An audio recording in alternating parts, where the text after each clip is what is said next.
Howdy, it's the Red, White, and Blue Jew, aka Jake Donnelly, and this is today's Kvetch. Jewish grit, American truth, and zero apologies. In today's Kvetch, I'm going to be talking about how the IDF uncovered a tunnel right beneath a hospital and how it exposes everything wrong with Piers Morgan and everybody who thinks just like him. And we're going to get to that right now.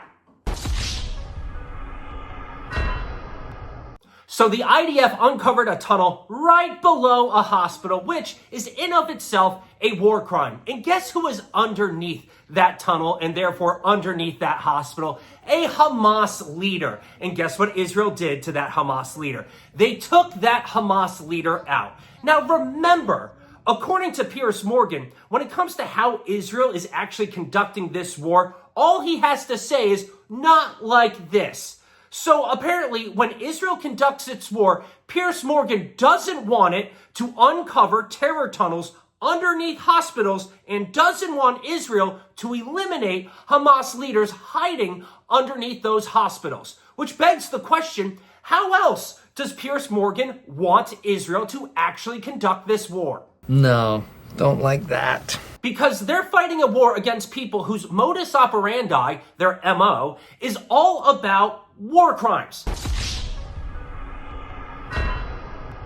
Every single thing that Hamas has done during this war and previous to this war has been a war crime. October 7th, the murder of civilians, war crime. The taking of hostages and bringing them back to Gaza, war crime. Every single step of the way of this war, Hamas has conducted itself by doing what? War crimes. And that brought me back to one of my favorite topics and the thing I've been trying to convince everybody about since the start of this war, which is the better historical comparison for Hamas is not the Nazis. It's the Imperial Japanese society during and prior to World War II. Why? Because all they did was war crime after war crime after war crime. Their MO was nothing but war crimes, starting all the way in 1895 when they assassinated the Empress of Korea, Empress Min. The killer jumped on her chest 3 times before cutting off her head with a sword. So because yesterday I had to drive to Citi Field and support my very best friend from college and support MS, multiple sclerosis, in this event at Citi Field, I decided to put on one of my, and I don't know how else to say this, favorite videos on the internet, which is all of the war crimes of World War II. Not just the Nazis and the Japanese and the Italians, but literally everybody. Because I love to be reminded that everyone sucks always and forever.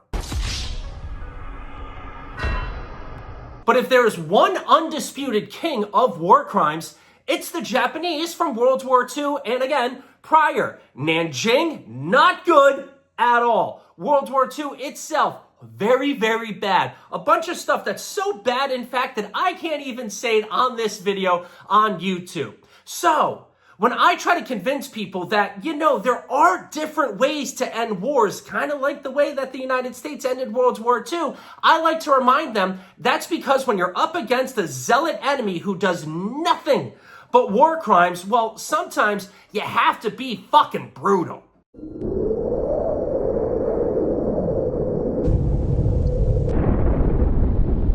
And Hamas is so terribly brutal. It's like if the Nazis and the Imperial Japanese had a baby, it would be Hamas.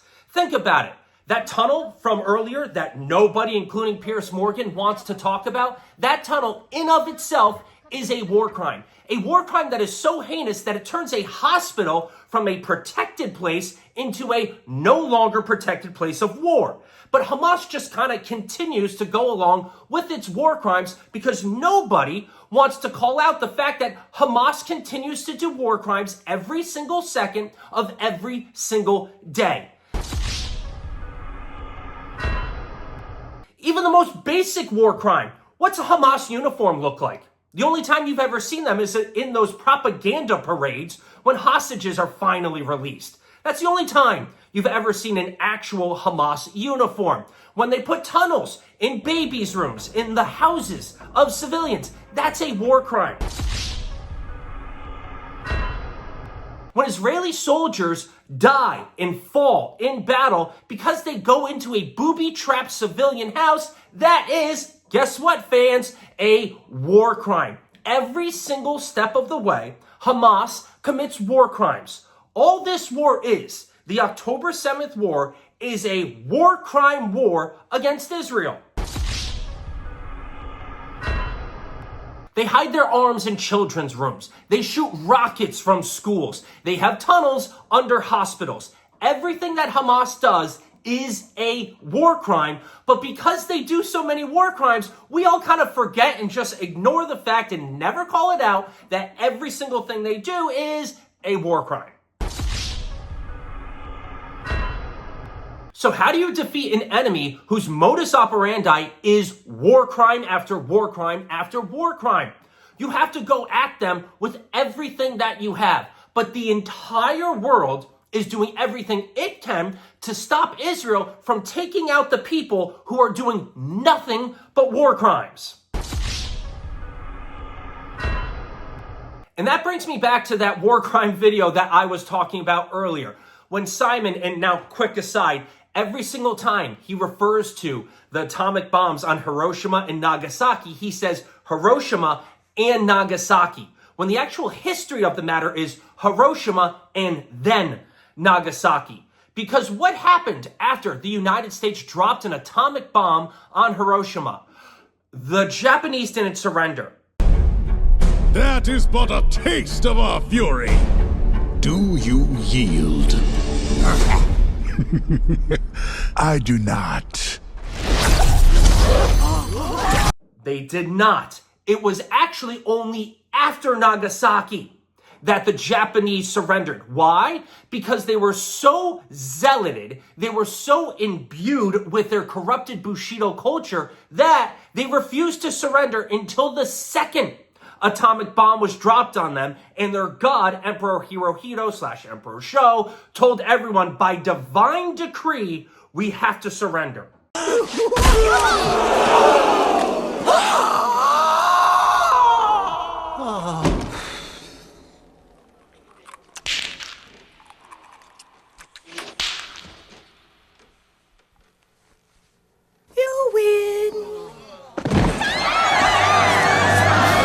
And no, it wasn't because Russia invaded Manchuria or anything like that, because it wasn't like the Japanese were too afraid of the Russians coming, because how were the Russians ever going to get to the Japanese homeland?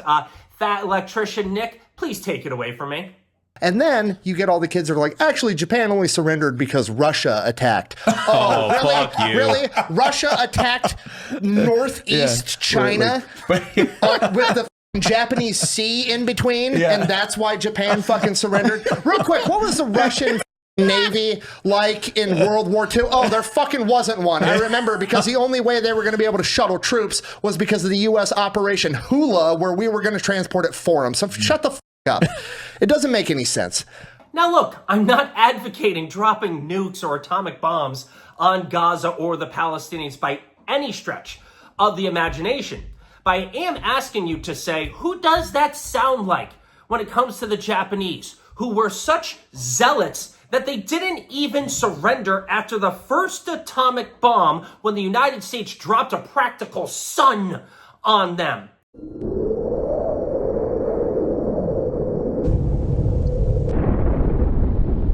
They didn't surrender at that point. And now you have Hamas and the Palestinians who, what? Refuse to surrender, even though they know there is no way at all that they can win this war. They can't do it militarily, so they're trying to get people like Piers to stop this war for them.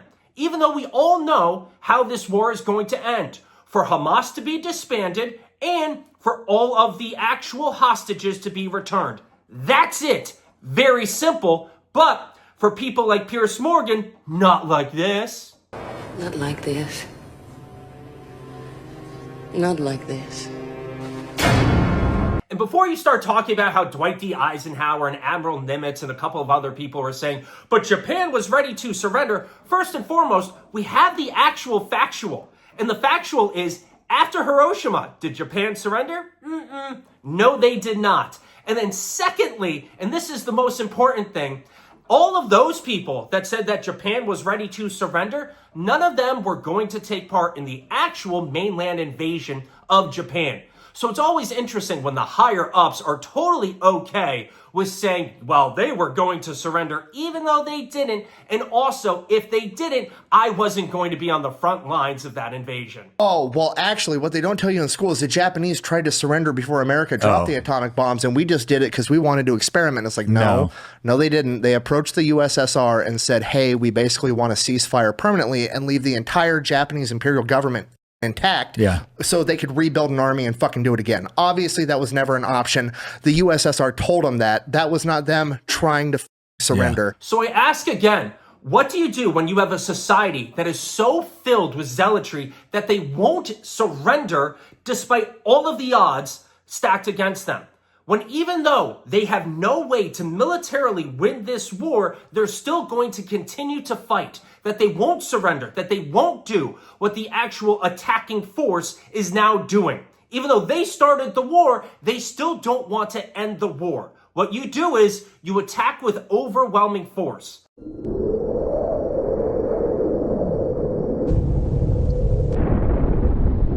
But of course, Piers Morgan is saying, not like this. Not like this. Not like this. So when he says not like this, what he's actually doing is perpetuating the war on behalf of Hamas. But we all have to remember, as Andrew Fox reminded us all, Piers Morgan is the guy that published fake photos to try to end the Iraq war. So that's who our moral superior is in this conversation. A guy with such journalistic integrity that he would knowingly publish fake photos to just try and win his own argument. So that's the person many on the onlines are listening to, that moral champion. So this moral champion is white knighting on behalf of the people who have done nothing but commit war crimes in their war against Israel, perpetuating this war day in and day out. He's like a really good magician who just wants you to go, look at my right hand, while the left hand is the one doing the magic trick. And his magic trick is, don't look at the war crimes committed every single day by Hamas.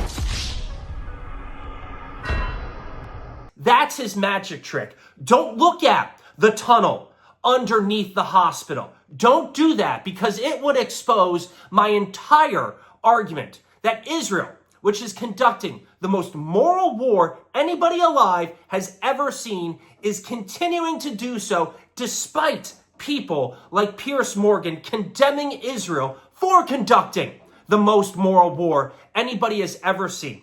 And the saddest part about all of this is that when Piers Morgan and Dave Smith and all of these people who come out and say Israel is evil, what you're going to do is force the next army that fights a counterinsurgency like Hamas is doing right now. What they're going to do is they're going to kill as many people as possible. That's what they're going to do. So you are going to ensure more death, because there is no other army on earth, and we know this historically speaking, not the UK, not the US, hell no, not France. Nobody would conduct a war the way that Israel is doing so. So for the next time, the next country, the next people who have a massive war crime committed against them, and their enemy just goes war crime after war crime after war crime, you want to know what's going to happen? That country is going to do a war crime. They might drop a Hiroshima or a Nagasaki. Because why? Because apparently no matter what you do, you're going to be called and vilified if you're someplace like Israel. But the good news is there's no other Jewish state. So maybe that won't happen to the next country that gets a war crime, a genocide committed against it, like October 7th. Well, please like, subscribe, comment, do all the things that make this video get popular, because we need the world to know that Hamas is committing war crimes every single second of every single day, and it is Israel that is the one fighting against this terrorist entity that conducts itself with its modus operandi as war crime. So please like, click, subscribe, do all the things. And this is Jake Donnelly, the Red, White, and Blue Jew saying, until next time, folks, see ya.